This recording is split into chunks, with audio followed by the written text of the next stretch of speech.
আপনারা অবগত আছেন যে আগামী 26শে এপ্রিল এই পূর্ব ত্রিপুরা লোকসভা আসনের নির্বাচন সংগঠিত হবে।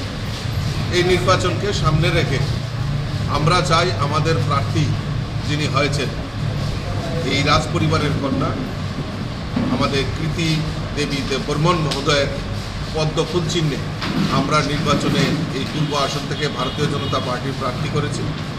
এবং ইতিমধ্যে আপনারা জানেন যে আমাদের সঙ্গে আইপিএফটির জোট ছিল, আর এখন নতুন করে আমাদের সঙ্গে জনজাতি ভিত্তিক দল যেটা তীব্রামথা আমাদের সঙ্গে অ্যালায়েন্সে এসছে এবং ওনাদের দুজন বিধায়ক রাজ্য মন্ত্রিসভার সদস্য হয়েছে।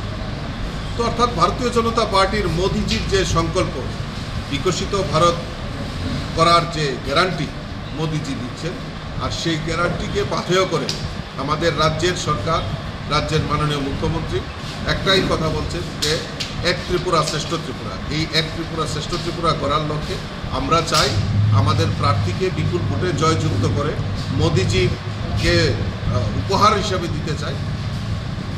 সেই কারণেই আমি বিভিন্ন জেলাতে মণ্ডলে সাংগঠনিক বৈঠক করছি।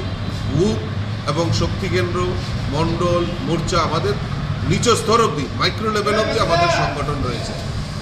এই মাইক্রো লেভেল সংগঠনটাকে কাজে লাগিয়ে আমরা যাতে এই রাজ্যে প্রত্যেকটা বুথে আমরা যাতে বিজয়ী হতে পারি সেই সংকল্প নিয়ে আমি কাজ করছি এবং আমার কার্যকর্তারাও সেই সংকল্প নিয়ে কাজ করছে। তারই অঙ্গ হিসাবে আজকে তেলিয়ামুড়া আমাদের সম্মানিত বিধায়িকা এখানে উপস্থিত রয়েছেন, মণ্ডলের কার্যকর্তারা এখানে উপস্থিত রয়েছেন এবং তাদের সঙ্গে মত বিনিময় করেছি আগামী দিন লোকসভা নির্বাচনকে সামনে রেখে ওনারা কী কাজ করবেন, সেই কাজগুলি নিরসনের জন্য আমাদের কী সহযোগিতা দরকার সে সমস্ত বিস্তারিত আলোচনা হয়েছে।